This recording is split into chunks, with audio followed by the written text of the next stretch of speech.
Saludos cordiales para todas las personas que participamos en este tercer Congreso Internacional de Medicina Familiar, Salud Familiar, Calidad e Integralidad en el Cuidado. En esta ocasión, les voy a acompañar con el tema Diagnóstico y manejo de nódulos tiroideos en atención primaria y salud. Soy la doctora Lucy Paulina Orellana Navarrete y es un gran honor para mí el ser parte de este evento que marca un hito histórico, pues por primera vez nos hemos reunido para compartir un espacio académico, todos los actores que participamos en la atención primaria en nuestro país. Vamos a empezar entonces exponiendo que los nódulos tiroideos son lesiones que se encuentran dentro de la glándula tiroidea. Radiológicamente, el parénquima va a ser diferente.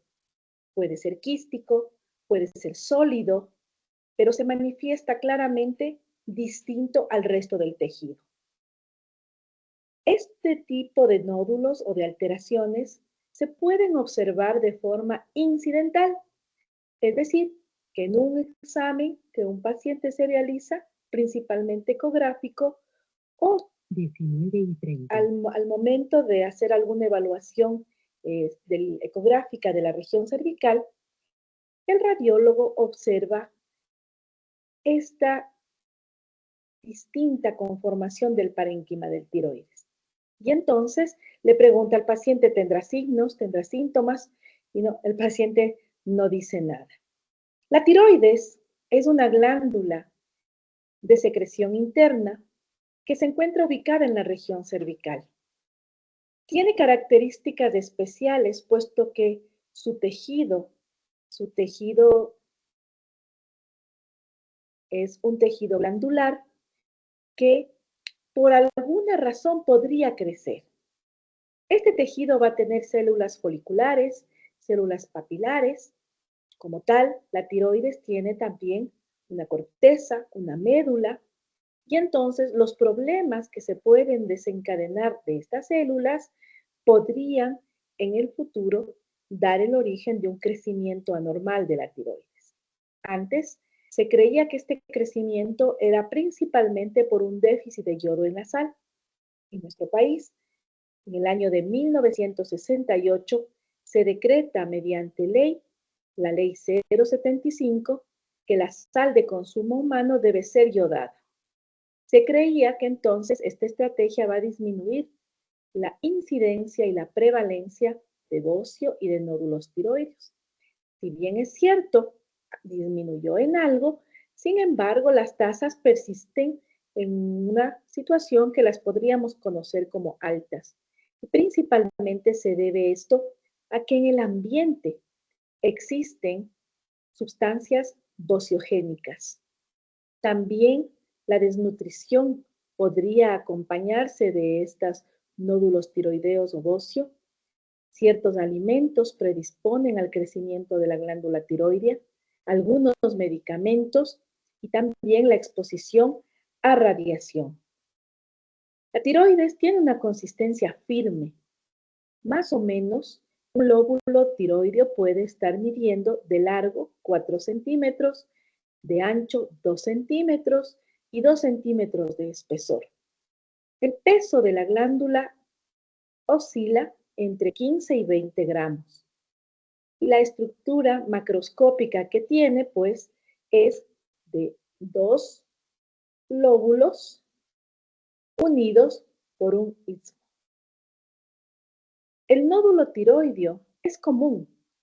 Clínicamente es importante porque, si bien es cierto, en general tiene una baja tasa de malignidad, sin embargo, puede ser un factor que en algún momento podría desencadenar algún tipo de alteración oncológica, sobre todo en los hombres. El 20 al 48% de los pacientes que han tenido un nódulo palpable tienen una condición multinodular en el estudio ecográfico.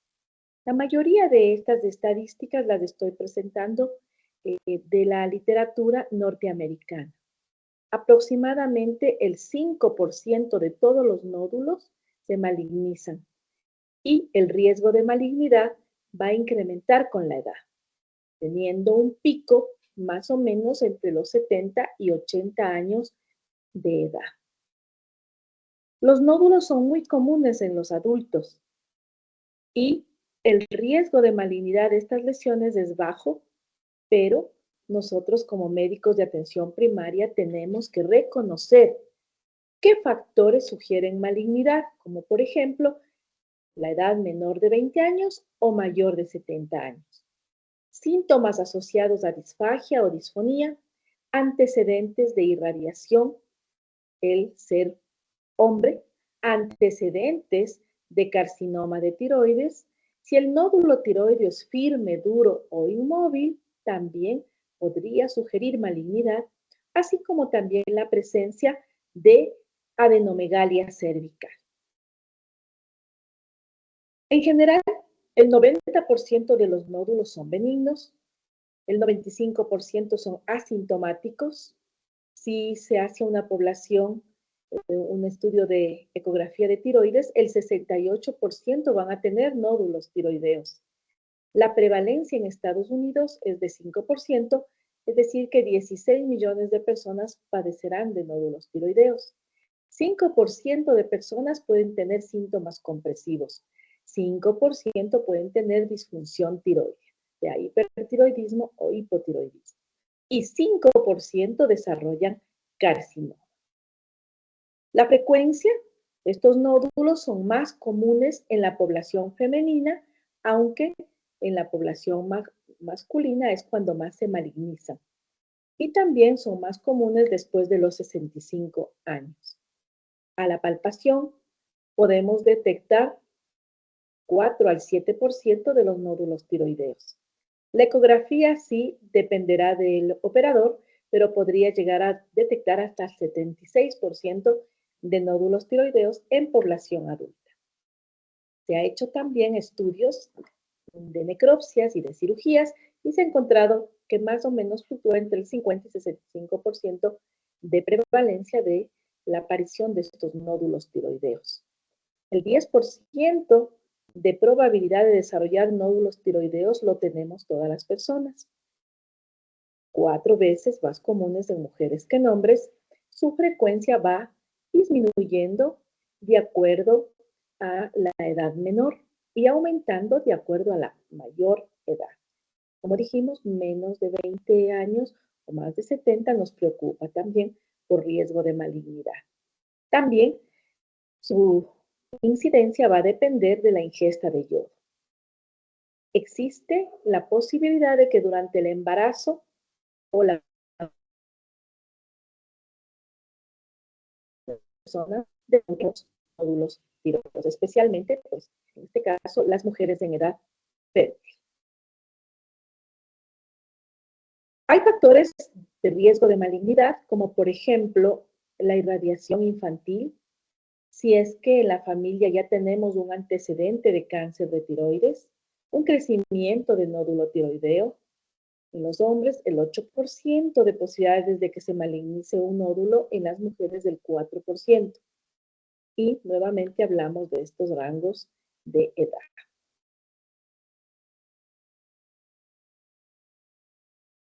Las principales causas de nódulos tiroideos podrían ser benignas o malignas.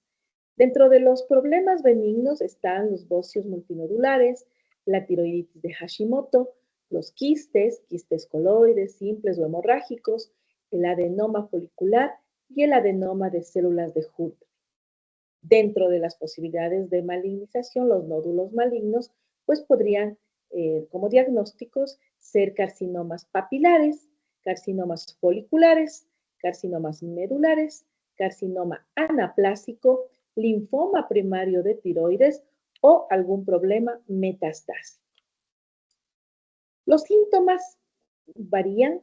Tan solo el 5% de las personas presenta sensación de cuerpo extraño, disfagia, disnea o disfonía. Podría también presentar dolor en el área de la tiroides. De pronto la tiroides es palpable, hay presencia de bultos y de adenopatías. En general, tenemos que suponer ciertas condiciones como diagnóstico diferencial. Por ejemplo, condiciones congénitas, como es el caso del higroma quístico. También condiciones de inflamación, de infección, como la histiadenitis, abscesos cervicales. El mismo trauma puede provocar problemas tiroideos, hemorragias, hematomas y, obviamente, los trastornos que están relacionados con una malignidad a nivel cervical. La evaluación se puede hacer con la utilización de la TSH, con la cual podríamos evaluar la función tiroidea y saber cuál es la relación que tiene la TSH con los nódulos. Y podríamos saber, por ejemplo, si está el nódulo hiperfuncionante o hipofuncionante. Menos del 5% de los nódulos son hiperfuncionantes. En caso de encontrar la TSH alta, la evidencia todavía discrepa. Sí, será necesario hacer evaluaciones de T4, de anti-TPO. De todas maneras, esto ya dependerá de las posibilidades que también tiene el médico, la médica de atención primaria en su área de salud. Si en caso se puede medir TSH, T4 libre y T3 total, el resultado nos ayudará a definir si es posible o es necesario hacer una gammagrafía. Los estudios de calcitonina han ido disminuyendo con el tiempo. La evidencia nos indica que no hay ningún factor que proteja a un paciente que se le ha hecho o no se le ha hecho calcitonina, puesto que la calcitonina está relacionada más con el cáncer de médula de la tiroides, pero no tiene una evidencia clara todavía el hacer o no hacer calcitonina, por lo que no se recomienda en las guías norteamericanas este procedimiento. Entonces aquí tenemos justamente el algoritmo que propone la guía norteamericana. Esta guía fue revisada en el año 2017, es la que estamos actualmente utilizándola, y entonces nos indica que si encontramos el nódulo a la palpación o por un incidentaloma, como es en el caso de una ecografía, tenemos que medir la TSH. En caso de que sea normal o alta, pues solicitar una ecografía para poder definir si el nódulo tiene o no tiene criterios para realizar una biopsia con una punción, aspiración con una aguja fina. Si el nódulo no tiene criterios, pues entonces no le tocamos. ¿Sí? En tanto que si la TSH es baja, teníamos igualmente que hacer una evaluación de la tiroides para verificar si con la gammagrafía tenemos un nódulo frío y tendríamos que ver con la ecografía criterios de biopsia en caso de que sea un nódulo hipofuncionante. Si el nódulo es hiperfuncionante y tenemos un nódulo caliente con la gammagrafía, entonces no le vamos a hacer una biopsia, porque probablemente el problema más bien es inflamatorio o infeccioso. Cuando nosotros encontramos el nódulo palpable, el siguiente paso es hacer una ecografía. Igualmente, la evidencia indica que lo ideal en todo paciente que palpemos un nódulo es que le evaluemos ecográficamente. El estudio ecográfico tiene una sensibilidad y una especificidad dependiente del operador. Y bueno, lo que el operador va a tener que valorar es el parénquima tiroideo, la ubicación del nódulo, si es sólido, quístico. Tiene que también indicarnos el tamaño en 3 dimensiones, las características del nódulo, así como también tiene que decirnos si es que hay o no hay ganglios comprometidos. Para poder leer la ecografía, existen algunas guías. La guía de TIRADS es la que más utilizamos acá en el Ecuador. También tenemos la guía que fue emitida por la Asociación Americana de Tiroides. También tenemos otra guía emitida por la Asociación Europea de Tiroides. En esta presentación, pues nos vamos a basar en la guía de tiroides del TIRAX, ¿sí? Esta propuesta del TIRAX ha sido reconocida como punto clave para poder determinar si el paciente o la paciente necesitarán o no una biopsia con punción aspiración con aguja fina.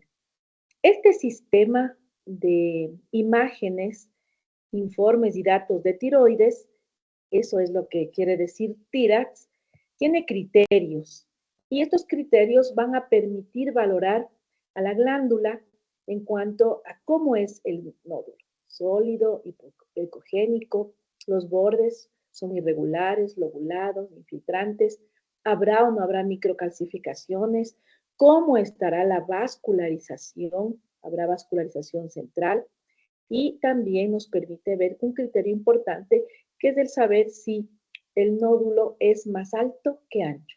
La forma del nódulo también nos va a permitir determinar si se tratará o no se tratará de un proceso que probablemente se puede malignizar.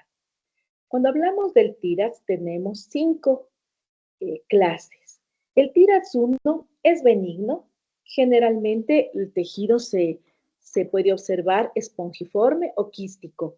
Y en estos casos no es necesario hacer una punción aspiración con aguja fina. En el TIRAX 2, nosotros podríamos decir que hay algo de sospecha, pero casi nula. Hay nódulos, pero no están calcificados. Probablemente tienen un componente mixto, es decir, tienen un tejido sólido mezclado con un tejido quístico. Los márgenes están bien delimitados y la forma del quiste o del nódulo es ovalada.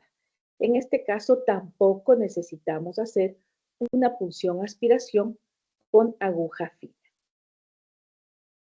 El TIRAX 3, aquí sí ya nosotros podríamos decir que es levemente sospechoso.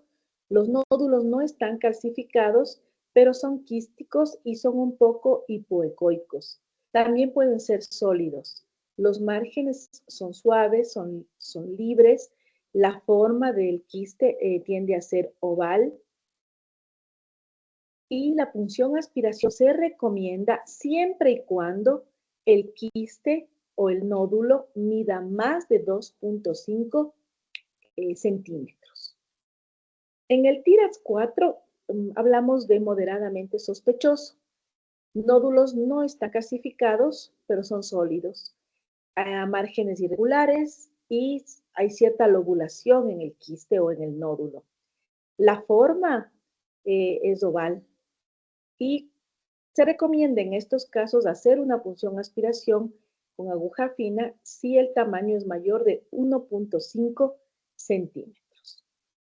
En el TIRAX 5, la imagen es sospechosa. Hay nódulos sólidos, hipoecoicos, con cualquiera de las siguientes condiciones. Puede haber una extensión, focos ecogénicos puntiformes y se puede evidenciar también nódulo sólido isoecogénico, pero con márgenes irregulares. También puede estar lobulado, puede haber calcificaciones periféricas.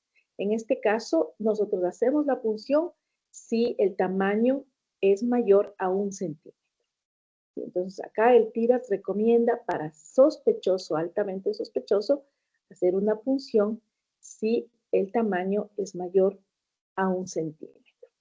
Aquí tenemos nosotros estas imágenes, podemos observar el tejido tiroideo, podemos observar nosotros cómo tiene una consistencia regular. También en este caso podemos observar que en efecto está el vaso sanguíneo y no se ve dentro de todo el tejido tiroideo ningún tipo de alteración. Es decir, este que está en A es una imagen que corresponde a una tiroides sin quistes y sin nódulos, ¿sí? Es una imagen de un lóbulo tiroideo normal. Está esto, pues para que tomemos en referencia en relación al otro dibujo o a la otra imagen ecográfica que podemos observar aquí, pues en este caso ya vemos la formación de un nódulo que va a tener dos características, una característica quística y una característica sólida. ¿Sí? En este nódulo también se pueden ver unos pequeños puntitos brillantes que podrían indicarnos una especie de cometa, ¿sí? En este caso, pues es un nódulo no maligno. Esto es lo importante que ustedes pueden ver. Cuando ustedes ven esto, estos puntiaguitos así, no nos indica que probablemente no es un nódulo maligno. En esta otra imagen, en cambio, podemos apreciar claramente la delimitación de este nódulo. Es un nódulo sólido, ¿sí? Aquí podemos ver que hay un cambio en relación a la densidad del tejido. Podemos apreciar que hay una densidad en la parte periférica más intensa que en la parte interna. Este nódulo todavía sería isoecoico, pero el borde de aquí vendría a llamarse hipoecoico. Entonces, aquí tenemos un nódulo sólido isoecoico con borde hipoecoico, pero el borde tampoco se le ve regular, se ve que tiene irregularidades, ¿sí? Por lo tanto, en este caso se le ha medido a este nódulo, mide 3.6 centímetros. Aquí es importante hacer la punción aspiración con aguja fina. Este nódulo de acá también, en el B también, es un nódulo grande. Al momento de hacer la medición, midió 1.7 centímetros, por lo que sí se realizó una punción aspiración con aguja fina. Ventajosamente en este caso, la biopsia fue benigna. El resultado de la biopsia fue benigno. En este de acá, igualmente con 3.6 centímetros, pues nos vimos en la necesidad de hacer una biopsia y la biopsia fue indeterminada, ¿sí? Por lo cual este paciente fue sometido a cirugía. En este caso, este paciente ya transquirúrgico y postquirúrgico se evidenció que se trataba de un carcinoma folicular. Este sí fue un carcinoma folicular. Acá nosotros tenemos otro nódulo. Este nódulo también es muy irregular. Si bien es cierto, es un nódulo sólido, hipoecoico, se puede comparar inclusive, que aquí ya era irregular, pero aquí los márgenes son más irregulares y hay unos focos ecogénicos, sí, que no son, son puntiformes, son periféricos y nos sugieren que podría o no podrían ser calcificaciones. Este nódulo midió 1.8 centímetros. Por lo tanto, necesitó también, por su característica de alta sospecha, necesitó también una punción aspiración con aguja fina y en este caso la biopsia mostró un cáncer papilar de tiroides. Entonces, para que podamos más o menos darnos cuenta que la forma que tienen los nódulos sí nos guía y obviamente, como habíamos explicado hace un rato, esto es operador dependiente el poder captar tan buenas imágenes, porque la idea es justamente tener imágenes que nos permitan hacer una adecuada medición y evaluación del nódulo de la tiroides. Existen en el Internet de manera gratuita algunas calculadoras para poder determinar el TIRAX de un nódulo de acuerdo a los datos que nos dan los ecografistas o las ecografistas. Entonces nosotros podríamos utilizar estas calculadoras donde se evalúa la composición del nódulo, la ecogenicidad del nódulo, la forma del nódulo, el margen del nódulo, los focos ecogénicos. Y con cada una de las características se va dando una puntuación y finalmente la calculadora va a determinar de qué tiras es y dar la recomendación necesaria. La punción aspiración con aguja fina es importante, pero a veces no podría ser definitiva. ¿Sí? El 25% de los casos podrían caer en lo que se conoce como categoría indeterminada. Estos pacientes tendrán que pasar a otros estudios, paneles de mutación genética, marcadores moleculares, elastografías, tomografía por emisión de positrones.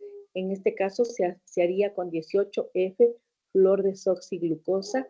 Y a veces también se sugiere que si la punción aspiración con aguja fina no es determinante, se puede hacer una punción aspiración con aguja gruesa, utilizando agujas 20, 19 o 18. Y con esto se puede, de alguna manera, disminuir esta tasa de indeterminado, que no podríamos saber qué mismo pasa. El problema en el diagnóstico se da más con los nódulos grandes. Esto también es importante reconocer. Una vez que ya tenemos nosotros la muestra obtenida por una punción aspiración con aguja fina o gruesa, dependiendo del caso, pues esto lo hace el patólogo, deberá estadiarle de acuerdo al sistema de clasificación que escoja. El sistema que es como más amigable con la tiroides es el sistema Bethesda. Con este sistema Bethesda nosotros podríamos categorizar a los hallazgos celulares de la tiroides en indeterminada o insatisfactoria, cuando realmente no podemos ver casi nada, está en un fondo hemorrágico, hay grumos, no nos permite determinar qué es la posibilidad que tendría de tener un diagnóstico histológico. El riesgo estimado de malignidad cuando es así, indeterminado, que no se puede ver bien, puede llegar hasta el 4%. La categoría 2 Bethesda establece como benigno al nódulo tiroideo que podría ser hiperplásico o coloide, podría haber un bocio multinodular, que ya de acuerdo a la clínica que tenga el paciente, pues se debería considerar si será una enfermedad de Graves o Graves-Basedow, una tiroiditis, de Hashimoto o una tiroiditis granulomatosa subaguda. El Bethesda 3 nos habla de una atipia de significado indeterminado o lesión folicular de significado indeterminado, del 5 al 15% de riesgo estimado de malignidad. Aquí ya podríamos ver células foliculares, linfoides u otras con atipia en su núcleo o en su arquitectura, pero realmente no se puede clasificar como neoplasia o cáncer folicular. El 4, neoplasia folicular o sospechosa, se puede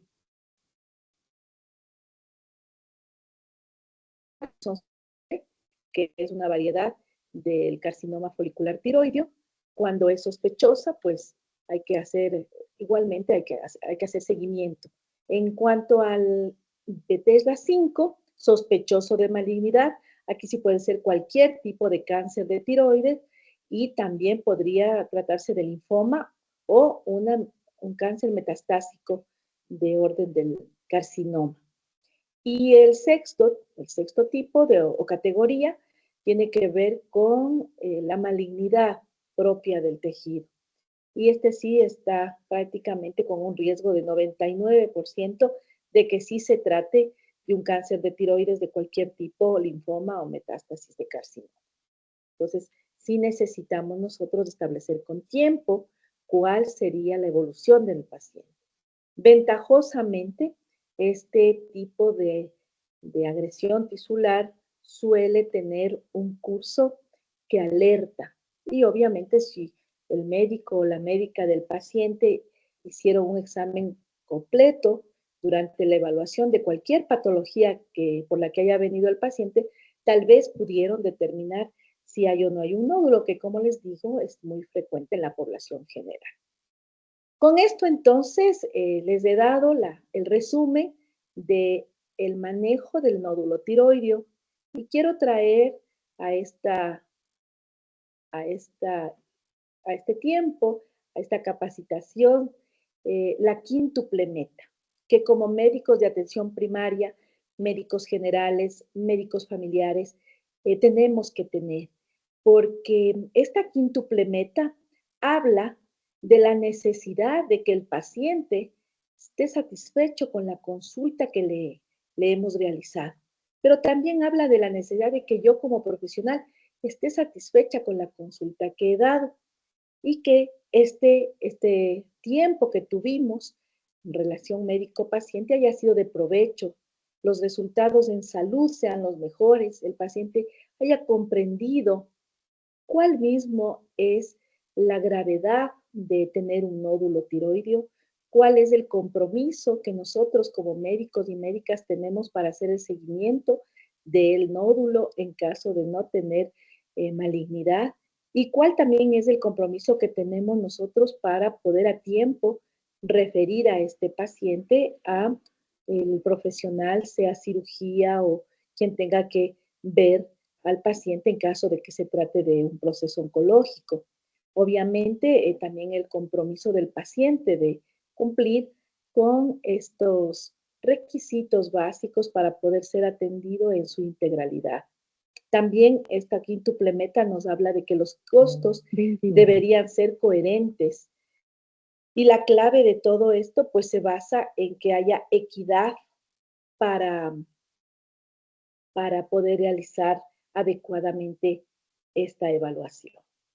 Yo quiero agradecer nuevamente a los organizadores, el comité organizador de este excelente evento, el tercer Congreso de Medicina Familiar del Ecuador, y realmente estoy atenta a las preguntas. Les hemos colocado también el correo, pero si necesitan pues algún tipo de recurso, les puedo compartir la guía ecuatoriana del manejo del nódulo tiroideo, que igualmente está disponible en redes para que ustedes lo puedan revisar. Es una guía muy completa, realizada en el año 2019 y nos ofrece un panorama claro de lo que sucede con los nódulos tiroideos, con el cáncer de tiroides en nuestro país. Esta sería mi intervención. Muchísimas gracias.